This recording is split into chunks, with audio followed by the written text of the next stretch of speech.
Hi, and welcome to the very first edition of the A+ show here at BizNews. Mike, we were a bit sad when we said goodbye to the BizNews Power Hour, but I think we might be doing a little better here. An opportunity to divert our attention to something new, something innovative. Let's see if we can make a difference here. I'm Alec Hogg. I'm Michael Appel. And we work at BizNews, and we spend our weeks looking at ways to inform you better about what's going on in the world of news and business. My speciality is business. Michael's speciality, news and politics. That's right, yeah. Been a busy week? It has. I came back from a life-changing incident I won't speak about here. A very happy life-changing incident. So I purposefully had switched off from the news for a little while, but came back to chaos that South African news and politics often is. Are you worried that you're going to get too many wedding presents coming through the door? You gave it away. and so I did. But Mike, congratulations from our whole team. Thank you. We're terribly excited about that. This is a new show, so maybe we should give a little bit of background to what we're trying to achieve here. So we are going to give a very nice blend of our various skill sets. And it's going to be a look at news and politics. Sometimes we're going to throw in a bit of fun, a bit of sport, maybe a bit of movies at some time. We're going to start off with, as I understand it, once a week and just connect with people on what is a fantastic platform, Twitter. This is my very first time on Twitter Spaces. Mr. Hogg, this is not your first time second time on Twitter Spaces. And coming up on, let's call it the A+ show, there's going to be a whole mixture of things. But from my side, it's going to be Operation Dudula. They are all over the headlines, as is their leader, the face of that movement. It's an apolitical movement, we are told, and Nhlanhla Lux Mahloele. We at biznews.com put a very nice piece out yesterday. I see some people were saying, stop gossiping about the man. Why don't you speak to him directly? Well, dear listener, dear viewer, we've reached out to him several times. So in the absence of that, it's important to speak about a man who's out there in the forefront.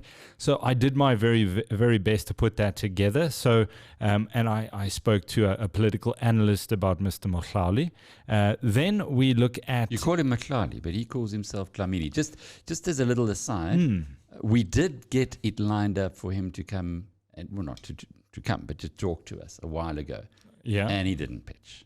What do you call that when somebody agrees to an interview and then they don't come? I think the kids call it ghosting. There we go. He ghosted us. Or blue-ticked. So we got blue-ticked. We got blue-ticked by Lux. But you called him Mahloele. Yeah. Dlamini, what's his real name? So Nhlanhla is isiZulu for lucky. And I was listening to a podcast that he'd appeared on, and that's where this Lux comes from. You may think it comes from his love for luxury goods. It's not. It's Lucks initially, and that's what his grandfather used to call him, Lux, as in you're lucky. And then when he arrived at St. David's, I think the white boys couldn't pronounce Nhlanhla, so they called him Lux. And that's just something that stuck. And then it came with the X, the Lux. Where the Dlamini fits in, I'm not sure. Because according to the court documents and according to the CIPC records, which you must use your official ID for, there he's listed as Mahloele. But he's rebranded himself. He rebranded himself in 2014. 2013, he was Nhlanhla Mahloele. And he had 61 followers on Twitter. He rebrands himself in 2014 as Nhlanhla Lux. He's got 82,200 followers now. Quite the change. So we're going to get into a bit of teeth there, or our teeth into it in some detail a little bit later after we run. And that's the other way that we're going to be playing here is we will be giving very short little inserts of interviews that Mike and I have done in the past week, just to give you a little bit of maybe a conversation starter. Yeah, just whet the appetite. We know that your time is precious, and thank you for joining in. We see a couple of people on Twitter Spaces already joining us. Thanks for giving us some of your precious time. So we're going to play those little sound bites, those little snippets, just to give you some background, and then Alec and I are going to shoot the breeze. Indeed. From my side, I'll be covering SPACs, a South African SPAC, which will list on the Cape Town Stock Exchange on the 5th of May. I'll be talking about NFTs, non-fungible tokens, cryptocurrency, and then Tshepo Mahloele, we're becoming a global citizen or a patron for global citizenship or .org in South Africa. The issue there is that also involved with global citizen is Mr. Ramaphosa, our president, and the issue of the moment for global citizen is Ukraine. So you can imagine there's quite a lot of fun and games there. But can I kick off with this is the last day of the quarter. Now, in the investment world, lots of things happen on a quarterly basis. In the United States, companies report quarterly. In South Africa, they only report every 6 months. But every quarter, the unit trust figures close off as well. So they will have unit trusts, they will have exchange traded funds. It's a running performance comparison, not every day, but on a quarterly basis. So on the 31st of March, you'll look back to the 31st of March last year and then say what the performance was. And thanks to my friend Adrian Morris, who runs Market Master, that's a software program that we use here for our shares to watch what's going on there. He pulled out the top performing shares and the worst performing shares on the JSE. So let me just give you a little bit how much better you could have done if you'd invested in these shares rather than in a savings account, or heaven help us, put your money under a mattress. Best performing on the JSE was a coal company called Thungela.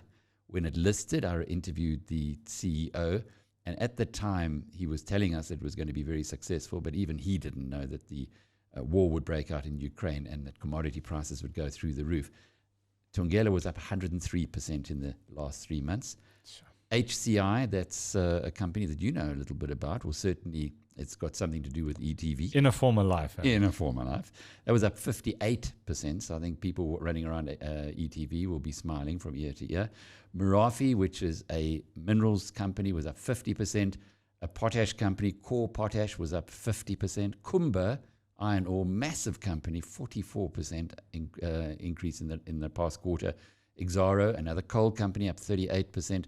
Grindrod, 37%. That's an interesting one because that's an infrastructure company. Sasol, which we all know, a oil company, well, synthetic oil company, 36%. And then at the BizNews conference, you might recall that Piet Viljoen said one of the little twigs that he would put in his bundle is Rebosis A. Well, that's been one of the top performers of the quarter. It's up 35%. On the way down, biggest loser. And those are all big companies, Mike.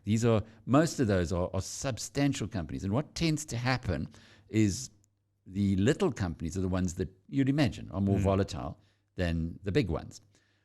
In the losers, and there were a lot of big companies in there, in the losers, the biggest loser on the JSE for the first quarter of 2022 was Prosus. Ooh. Which is the biggest stock on the JSE, down 38%. Second biggest loser is a company that we in the media know quite well. It used to be called Sekunjalo Resources. Iqbal Surveys company dropped 34%. So you lost a third of your capital there. Number 3 was Tongaat, down 33%, a company that used to be in the BizNews portfolio. Steinhoff down 33%. So it seems as though the settlement hasn't done that stock much good.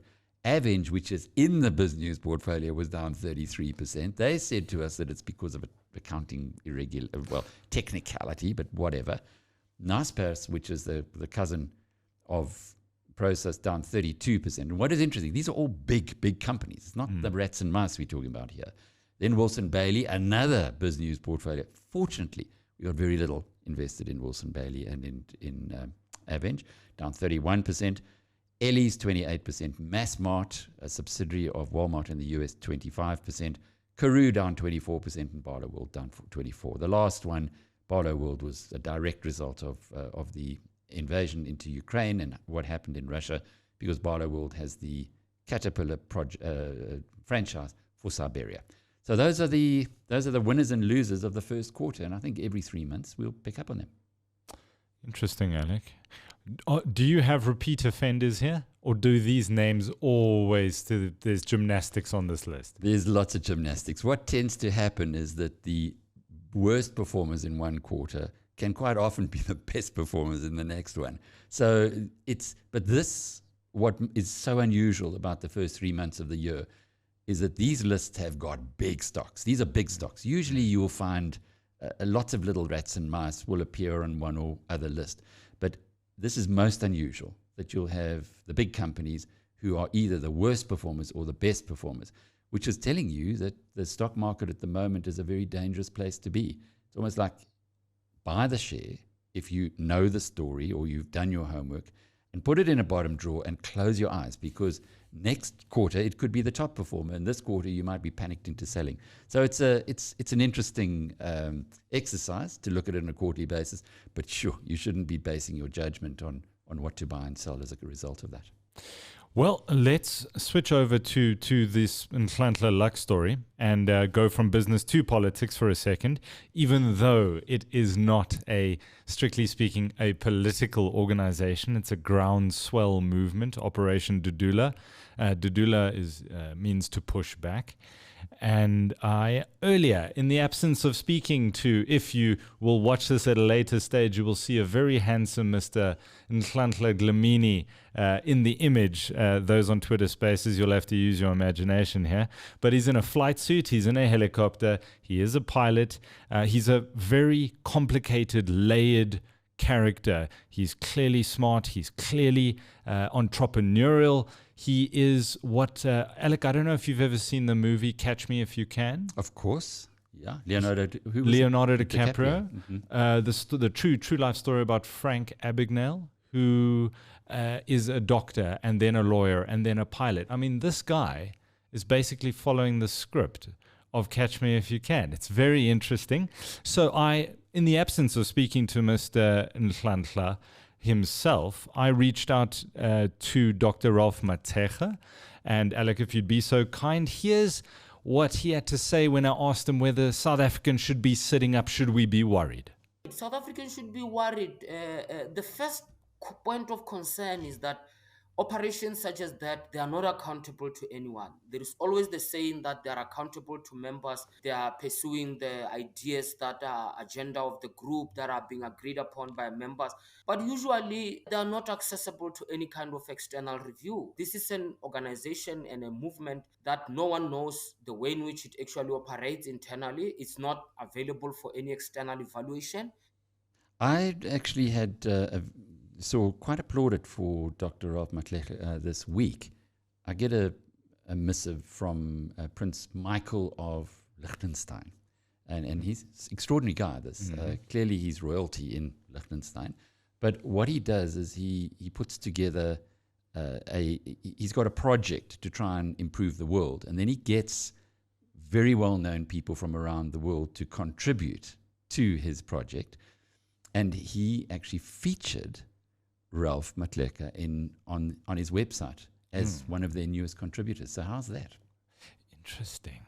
Yeah, I've known Ralph. We used to work together actually several decades ago. I've walked a very long road with Dr. Matega. He indulged me and gave me some of his very precious time yesterday. And Alec, I'm going to ask you to hit number 2 again in a second. And this question is premised on: what conclusion should we leave South Africans with about the character of the man? Is the Operation Dudula and Nhlanhla, are we playing with fire here? Is it good? Should this man come in and ruffle some feathers? And I said, I hope this is not an unfair question or an unfair comparison, but are we looking at a Malema 2.0? South Africa has got appetite for anti-establishment politics. Even if people who form those parties do not get overwhelming support, but they're being kept around. Voters are quite understanding. It looks like when they are unhappy with the current system, voters are more willing to entertain new ideas. So he plays golf, and then he's a pilot, and he does all these things. You've got the making of a character here, Mike. And again, he's on social media. You've got the picture of a Rambo. There is a lot of masculinity as well. Picture of a Rambo. He certainly has. He knows a bit about weapons, because if you understand automatic weapons and you're not going to be using it in anger, then you hold is that an index finger, the second one? You hold that over, not in the trigger, inside the trigger guard, but alongside it, which is what he's doing in a picture that we have of. Yeah, there is a link to this 3 minutes and 29 seconds of Nhlanhla Lux running on a treadmill with a 9mm strap to his side and an AK-47. I wanted to check if this was real or fake, but I have seen him shooting this in a shooting range on his Instagram profile, so very real AK-47 or variation thereof. It's an interesting, rather bizarre video. A man of many faces, a man of many outfits, very interesting guy. Be interesting to see how it develops into the future, because 2024 is really just around the corner, isn't it? When you think in the whole grand scheme of things in South African politics, whether he turns this Soweto Defence League or this new project that he has into an actual political party, where they will be on the spectrum. What's your gut feel here? I asked that question to Ralph. Are we going to see this guy's name on a ballot paper come 2024 or after that, perhaps? And he said it's the old story of nobody ever says that they will take up office. They will claim, I mean, the ANC loves this. If I'm asked, if I'm called upon to serve, I will serve. And he certainly is very popular amongst not only Operation Dudula, and I know social media, this very platform we are on, is not necessarily real life, but there are a lot of people that applaud what he's been able to achieve in his life, and they support what he stands for now, which is to kick illegal foreigners out of the country and make way for South Africans in employment opportunities. So there is, he talks like a politician, he walks like a politician. Is he going to become a fully fledged politician in the future? I'd put $5 on it. Well, he certainly isn't going to be alone in that space. We know Herman Mashaba's looking at it too. And the only surprise is it's taken so long for people who are looking for political power to realize that South Africans are inherently conservative and not wanting to rock boats, but also deeply spiritual in many ways. 86%, according to the last census, of our people claim to be Christians. So if you claim to be a Christian, then perhaps you're going to vote in somebody who also reflects your proposals. Who knows? But it's a fascinating story. Another fascinating story on my side, I had a webinar today on cryptocurrency. And cryptocurrency is a very controversial subject. Until fairly recently, I was completely anti. Should we call you a skeptic? I would say a cynic. A cynic. Okay. Even one worse than a skeptic. And cynicism is horrible. It's the worst possible quality in a human being. Skepticism's good because you have an open mind. But I'd heard Nouriel Roubini, who's the guy who called the great financial crisis in 2008, while everybody else was seeing happy days, he was warning us. He's now called Dr. Doom as a result of that.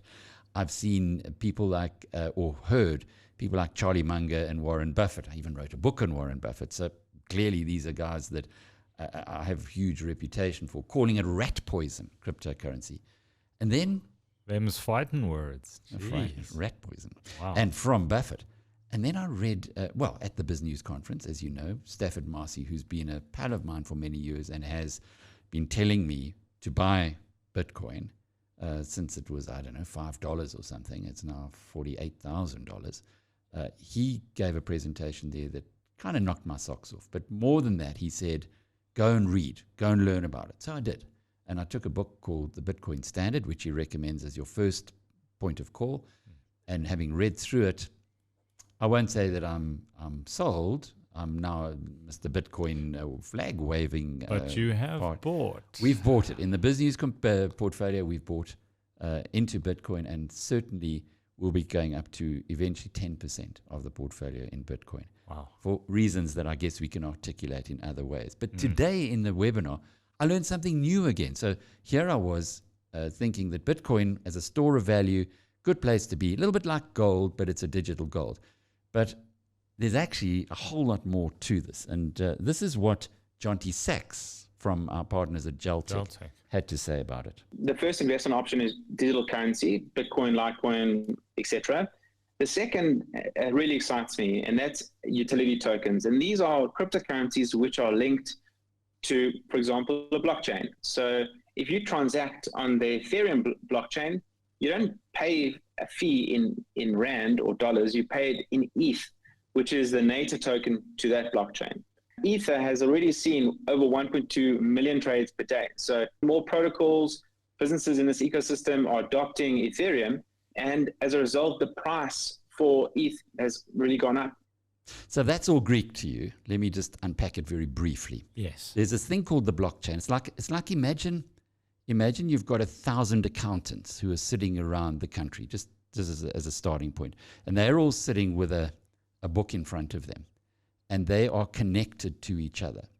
And somebody makes a transaction. And each of those accountants then writes in their journal, Michael has sold 1 Bitcoin to Alec. Michael has 1 Bitcoin less. Alec has 1 Bitcoin more. And they do that simultaneously. Now, you can imagine if you do that manually, it would take it's impossible. Yeah. That's all done on what is called a ledger. So that it's like an accountant's ledger, but it's all technology. So that's not just 1,000, but 100,000 of these ledgers or more. I don't know the exact number, but there are many, many. For every transaction that is conducted in a cryptocurrency, in Bitcoin, it's instantaneously transferred on all of this, on this whole decentralized ledger.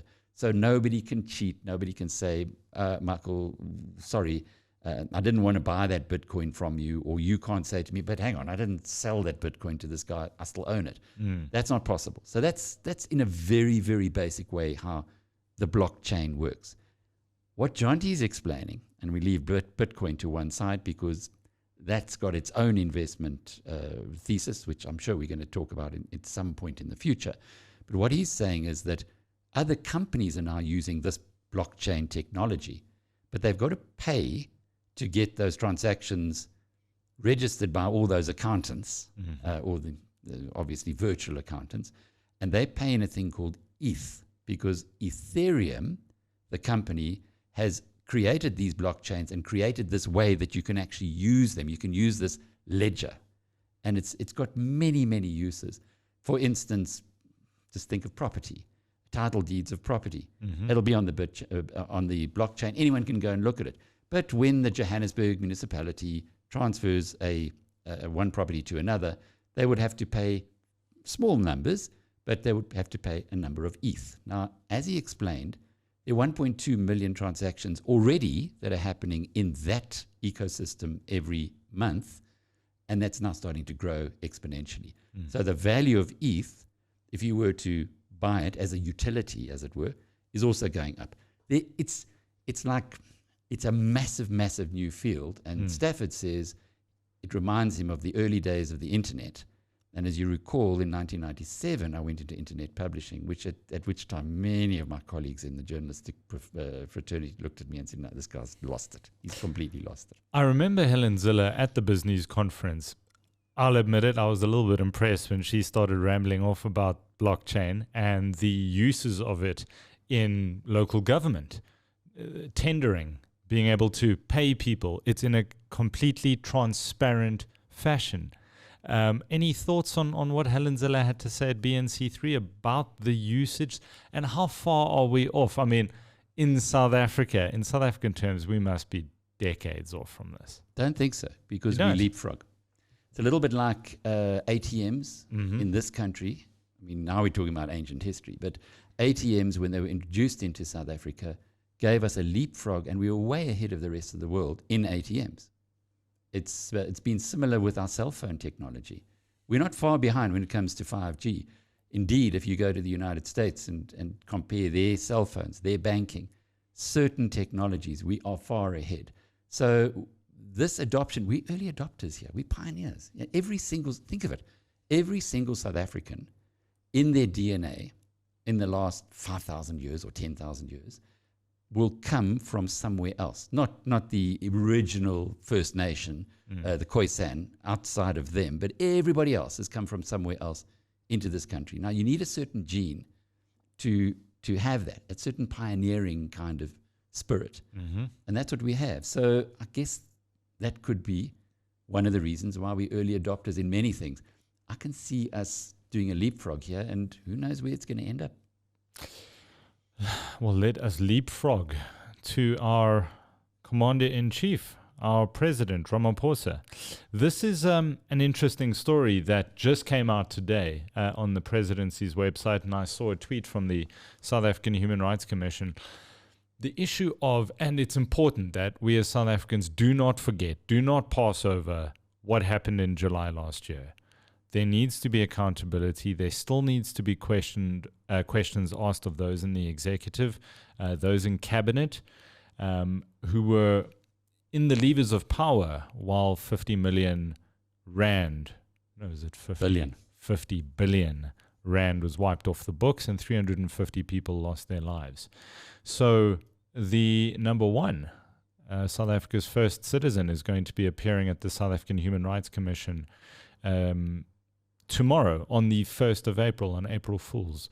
And you'll remember, Alec, that in the wake of all the violence and destruction and looting, he called it an attempted insurrection.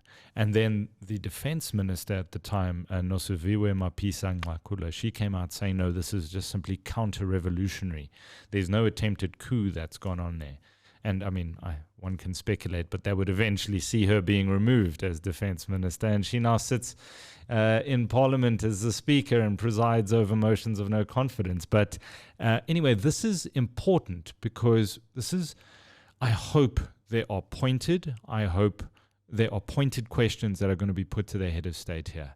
Because the South African Human Rights Commission's report, that expert panel that interviewed the police minister, the police commissioner, a whole bunch of people involved. 80% of the violence and looting took place in KwaZulu-Natal, 20% in Gauteng.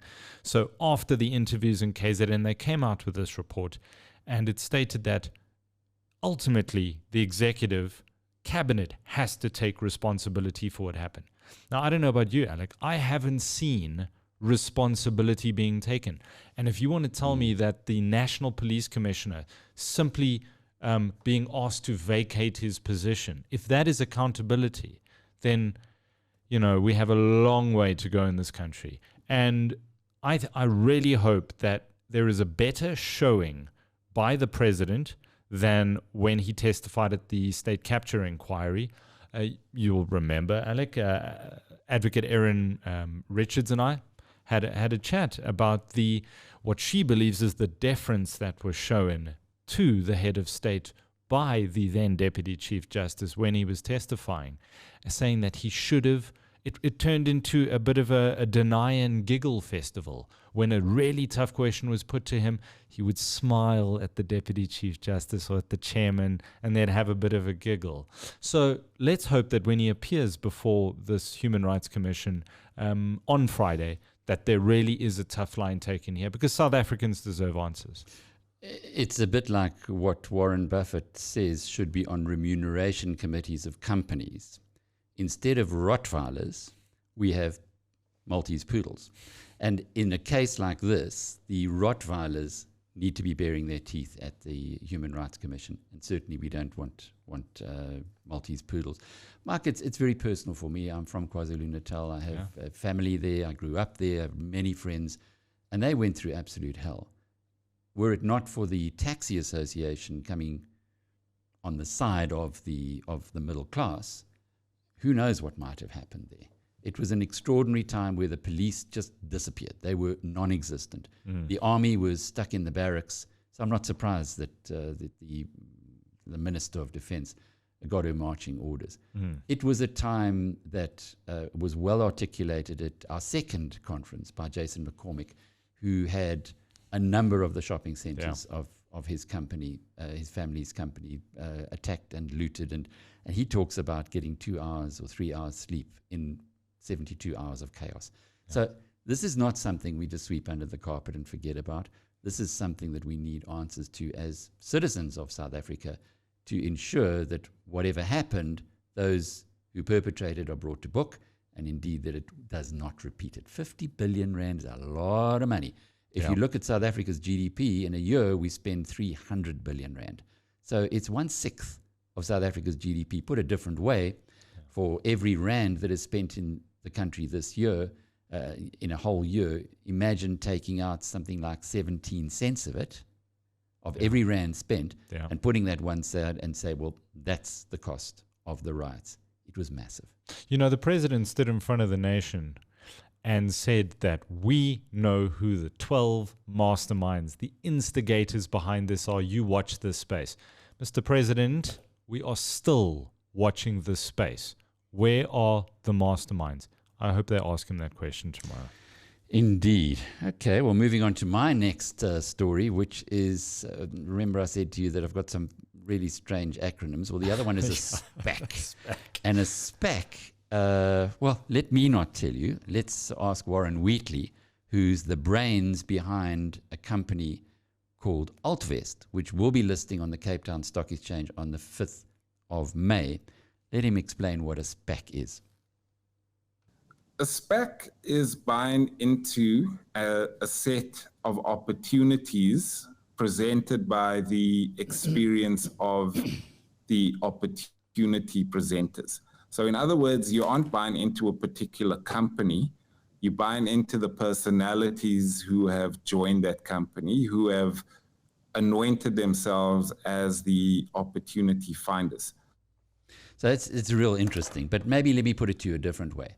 Rob Hersov, who's very famous amongst the BizNews community because of a very outspoken speech that he made at I think, BNC2, our second conference.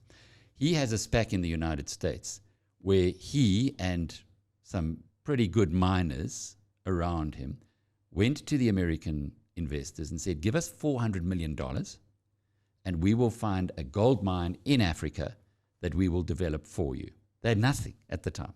The idea of a SPAC is that you go with an idea, and then the investors give you money because they say, Rob Hersov, he's a good entrepreneur. We want to give him money, and he's got a good team around him. Here's the money. If you don't do anything in it in 2 years, you've got to give the money back. What's interesting about this SPAC, or this special purpose vehicle, is that this is to do with a company called AltVest. AltVest is a mind-blowingly innovative investment option in South Africa. It will be listed on the Cape Town Stock Exchange. And what AltVest does is it invests in small and medium enterprises and unusual investments, which in the past, people like you and I would just not even get a look in. It's the ultra high net worth individuals who would buy wine farms, sports teams, various exotic cars or exotic car companies and so on. So these are very different, often very high yielding investments that are going to be purchased by AltVest and then separately listed within AltVest. So if, for instance, you want to buy 100 rands worth of a wine farm, you'll be able to do it in future. It's a fantastic option. And what Warren's whole strategy is for this SPAC called AltVest is that it's allowing the retail investors to go ahead and to participate in an area where in the past only very, very rich people could play. And there's going to be a lot of ignorance thrown around here, and I do so, and I'm not embarrassed by this. Difference between angel investors and SPACs. Angel investors, you approach them all, but this seems to be driven by. Actually, let me just leave it there. What's the difference between those two? Well, a SPAC is a special purpose vehicle which is listed in the stock market. So, and then once it's listed, you make the investments. What's happened with AltVest is they're raising 50 million rand, and that 50 million rand will then be used. They've already said, it's like Rob Hersov said with his SPAC listed in America, we're going to invest in a gold mine in Africa or gold mines in Africa. So you know what the philosophy is. In this case, what Warren is saying and the other directors around him, we're going to invest in exotic, unusual, usually private equity type investments that don't get offered to anybody outside of that little clique, that little club. And that's what is happening on this side. An angel investor would be one of those wealthy people, somebody who's made a pile of money in some way, and then they will go along to an entrepreneur who'd say, have a unable to raise money from the bank, and they'd say, well, here, I'll take an investment, I'll give you a little bit of money. But like private equity, which works on the same basis. So there are different parts to the financial world. The problem is exclusion of people, retail investors, into financial instruments. And Easy Equities has done an amazing job with the way that you can put 50 Rand into Amazon shares, whereas in the past, or in most other areas, if you want to buy one Amazon share, it's going to cost you 50,000 Rand. So it's that kind of a democratization of assets for the public. I just want to switch it up for a second and go to the courts. Tomorrow, the 1st of April, is going to be the sentencing of the ANC Women's League president in South Africa. Many will know her as Bathabile Dlamini. She was also the former minister there she is, former minister of social security or security. The Sassa lady. The Sassa lady. And she was found to have lied at an inquiry in 2017, looking into the Sassa debacle. So the Constitutional Court ordered that there be an inquiry. She was called before that. She was found to have violated she lied under oath, and her sentence will be meted out tomorrow, and that is the 1st of April. Now, what was interesting to me, Alec, is just how different the worlds we live in compared to the politicians. I remember the story yesterday. I think it was Tony Leon who I was listening to, who said, sometimes politicians really cannot read the mood of the country. At a time of COVID lockdowns and so on, when South Africans were struggling to make ends meet, they went and spent 19 million rands purchasing new vehicles for themselves. That's just dumb. Yes. That's really dumb. If a chief executive of a company that was in trouble went and arrived in the parking lot with a spanking new Ferrari, you can be sure he's not going to last very long. So she, as part of being in a part of court proceedings, you have to say exactly how much money you earn. And her lawyer asked for leniency when the judge hands down sentencing because she only earns 110,000 Rand a month. And I thought, wow. That puts her in the top 1% for sure in South Africa. Absolutely. So she and her legal team will be hoping that there won't be a custodial sentence handed down tomorrow, and that it'll likely be a fine under threat of imprisonment. But yeah, 40,000 Rand from her former government position as the minister, and 70,000 Rand to be the president of the ANC Women's League. That's not bad business. Entrepreneurial politicians are everywhere. Talking about politics, we also had an incredible series of open letters to Cyril Ramaphosa, which we're going to get to in a little while with Niemoller. Before we go there, let me get to my last anagram of NFTs, non-fungible tokens. Now, this is a difficult one to explain, but what it really is, maybe I can put it this way. When I first discovered the internet, I just discovered it for myself, not for anybody else, in 1997. The way it was explained to me is, if you imagine that you have a vertical line, and on the right-hand side is the real world, the world we live in. It's got shopping centers and roads and houses, and it's all physical stuff. And on the left-hand side is all virtual stuff. And at the early days of the internet, there was not a heck of a lot there. Well, what's happening now in this thing called the Metaverse? So the internet has now become the Metaverse, and it's a replica of the physical side. And increasingly, you're finding that people want to live close to people who are very famous. So as a consequence, or they want to create museums that other people will go to, or boast of show-off places where others who are in the metaverse, because as you go into the metaverse or this virtual world, you operate very much like you would in the physical world, excepting you're looking through virtual reality, not in true reality. But now what's happening increasingly is that assets in the physical world are being offered for sale in the virtual world. Mona Lisa, for instance, if there's one Mona Lisa in the Louvre that is turned into a digital asset, which I'm sure is going to happen sometime. Absolutely. Somebody's going to want to buy it, which will be an incredible amount of money, and they'll put it in their art museum on the metaverse, so that the people in the virtual world will go and see it. Anyway, in South Africa, we've got a company called Moment.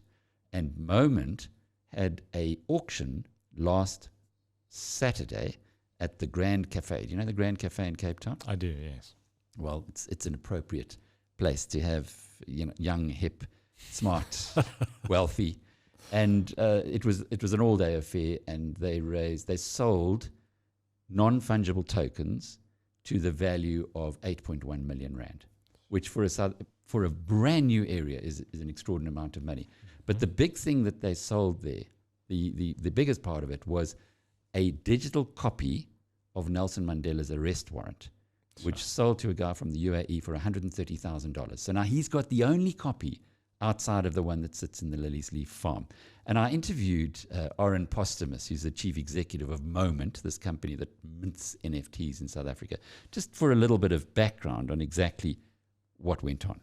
We auctioned off Nelson Mandela's original warrant of arrest, which is just such a great thing because we're bringing our history and our heritage into the metaverse. Equally, we're bringing it to the world stage. We're putting it alongside these bored apes, which they're controversial in their own right, but what cannot be disputed is the amount of money that's going towards projects like that. And we wanted to make it very clear to the world that these pieces should be held on the same kind of world stage as a bored ape at the very least. Have you heard of a bored ape? Tell me about it, There are Alec. 10,000 of them. Only 10,000, which is, of course, is the selling Oh, point. these are the terribly pixelated apes. Correct. They were all produced by computers. And there are 10,000 of them, and they are not really art. Some people would say they're art, but that's not really the point.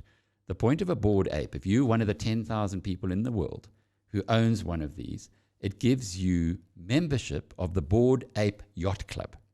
And the Bored Ape Yacht Club gives you all kinds of other add-on benefits, ancillary benefits, including they dropped $140,000, I understand, into each account of everybody who owns a bored ape. So each of those 10,000 people suddenly got this $140,000. It's got even better because now you have mutated bored apes. So you got the 10,000, and then there's a whole bunch of mutants who are not quite bored apes, but you got to know, if you're going to buy a bored ape, make sure you buy the real thing, not the mutant. Again, it's a whole new world that's opening up, like the internet was in 1997. Alec Hogg, did you think you would be speaking about bored and mutating apes 10 years ago? Well, 10 outside of the Johannesburg Zoo, probably not. Well, okay. Back to Mr. Ramaphosa.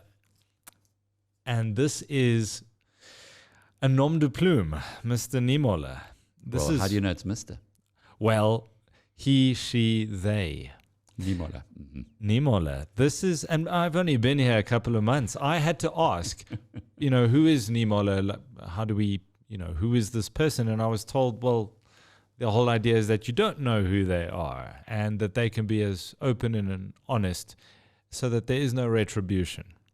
And I loved it. I must commend our colleague Nadia Swart. I loved the narration that she did of this open letter, the scathing and not attack, just a scathingly honest appeal to President Ramaphosa. And we're going to play two sound bites. The first is just, you'll hear the voice of Nadia Swart, but it is the thoughts of Niemoller. And we've heard about the president speak about, and I mean, I think people applauded this. I think you applauded this, the fact that job creation in this country must come from the private sector. It is no longer the purview of the government to create jobs. Hallelujah, hallelujah. Finally, the government has realized it's not its job to create employment in the country. But there have been problems. You're a lot of things, but you're not stupid, Mr. President. You have to know that without action to restore the regulatory, policy, and institutional weaknesses that have all but destroyed the public sector, we can't move forward at all, only backward, without the private sector in pole position, taking management of certain services away from you. You're just condemning your own people to corruption, inefficiency, and incompetence. Yet all you can do is invoke the perpetually useful boogeyman, apartheid. Sure. It's a powerful, powerful message that Niemoller has produced. It's I think the fourth one. Yeah. It's the second open letter. There was an open letter around about a year ago, which Nadia also voiced, which has been watched about 185,000 times on YouTube. So Yes. and the story itself got more than 200,000 reads, which in our world means it went viral. So lots of people are talking about it, looking at it. The reason why the nom de plume of Niemoller was chosen is because Pastor Niemoller was one of Anti-Nazi. there we go, one of the Yes. few people who actually stood up against Hitler at that time. So we've had it's funny this, but we had Mr. Niemoller in South Africa saying, "How dare you say this of my great grandfather? He wouldn't have said this. If you'd known him, he wouldn't have done this. Okay. So don't use my name anymore." So I've had to ask Niemoller to look at a different nom de plume for future. Anyway, whatever. It is what we don't want to get people upset. And he says, well, he travels to a lot of places, and now people are thinking that he's Niemoller because he has the same name. The second part coming out of Niemoller's open letter is about, it's a very controversial issue. I have spoken to an academic about the extension of the national state of disaster. Yesterday, I heard President Ramaphosa speaking at NUM's 40th celebration saying, "I can tell you right now that the state of disaster will end soon." And it is legislatively supposed to end on the 15th of April, as it was extended for a month from the 15th of March. But I think it's going to be moved to the 5th of April. It's going to fall away. I'm not. Which will be Monday, as we sit here now. I think is it Monday? Yep. The first is tomorrow. Second, third, fourth, Monday or Tuesday. So. There's a lot of concern around, sure, we're going to celebrate dropping of the national state of disaster, but what is being snuck in through the back door into existing legislation like the National Health Act, which doesn't require, it mustn't go before Parliament. It's simply an amendment to existing legislation, which does open it up to public comment. But there are a number of concerns about that. And Alec, I'm actually going to look at that in the coming days. What amendments exactly are going into existing legislation? Is it an extraordinary amount of power that we are giving to the government to be able to make judgment calls and let us not, I don't think it's too much to ask that the government use discretion and use rationality, because this is the same government that took away cooked chicken and asked us not to buy open-toed shoes during COVID-19.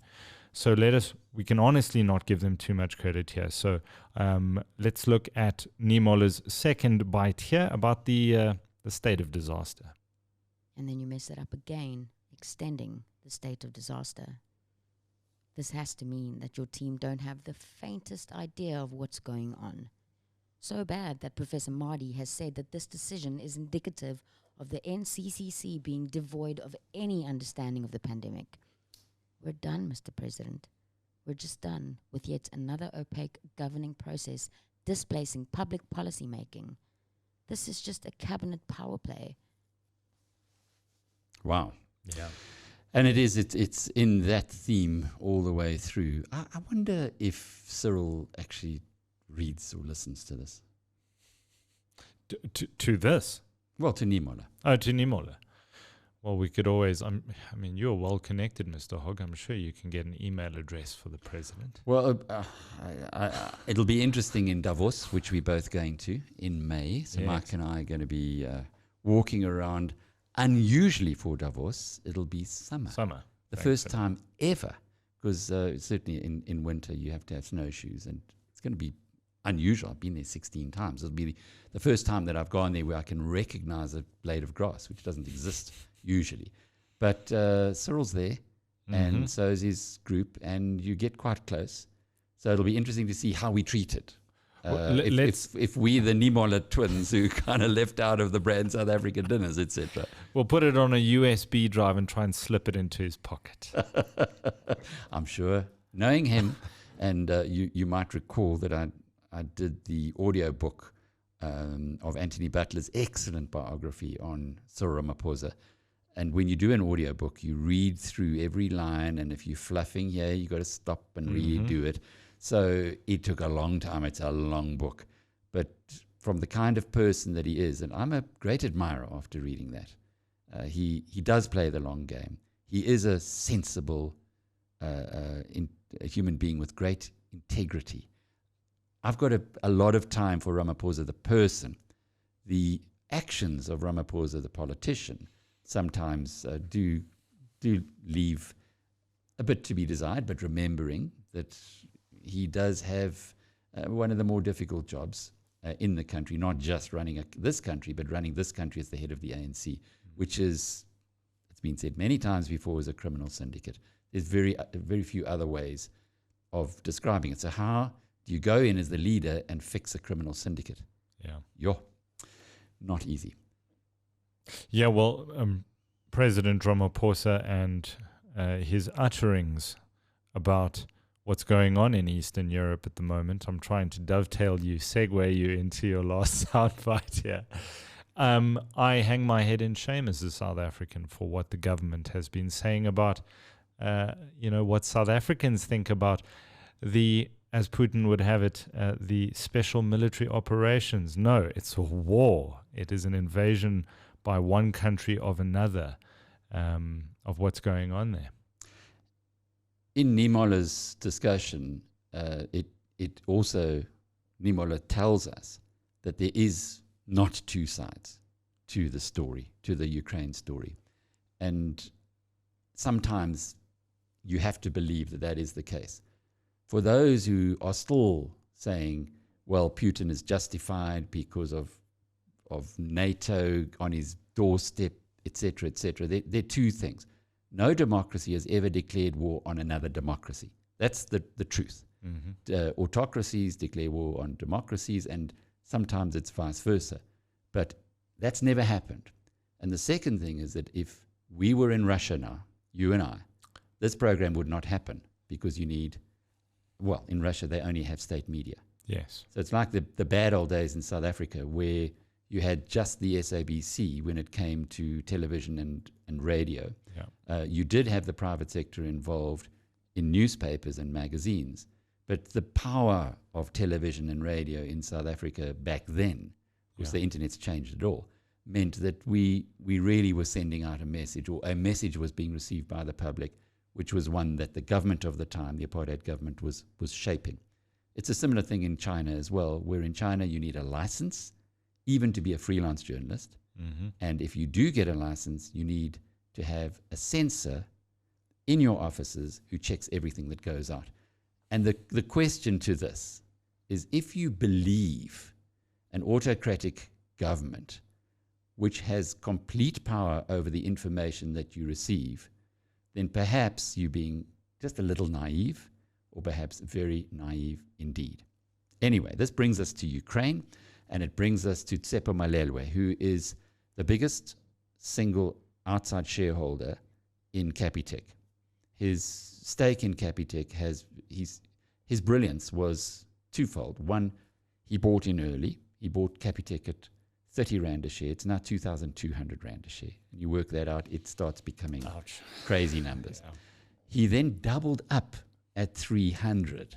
And that took a lot of backbone and guts. But more than that, he never sold. He held on to the stock. And as a consequence of that, a little bit like what Patrice Motsepe did when he bought the Anglo Gold mines at the bottom of the gold market. Gold price was under $300 an ounce at the time that he bought these deep level mines, because Anglo Gold wanted to get rid of them. And well, to his credit, Patrice Motsepe took a long view, and it's worked out really well for him. He also made a big investment in Sanlam before that went up 10 times. So Patrice has done well there. Tshepo is quite a few parallels with Patrice. But now whereas Patrice is in the football and the chairman of CAF, Tshepo has been appointed as the patron for Africa for globalcitizen.org. Mm-hmm. Now, what's interesting about all of this is that Cyril Ramaphosa is also involved in globalcitizen.org. And right now, globalcitizen.org's big story, and they have concerts around the world and celebrities are involved, and it's really quite a big deal. They get personalities, heads of state, celebrities to do the right thing, to do the good thing. Yeah. And what they're busy with right now is Ukraine. It's all about Ukraine. We stand with Ukraine. Yeah. I wonder what Cyril does when he sees, hey, hang on a minute, I'm one of the guys here, and oops, and Tshepo being appointed as the patron. I said, but in South Africa, it's a bit of a hot potato, given we're a member of BRICS and so on. And this is how he responded. We also see how this war just affects everybody. Oil prices impacting us, the issues of food security being impacted upon. We have students who had to come back and because they were studying in Ukraine. So we all are global citizens. We all get impacted.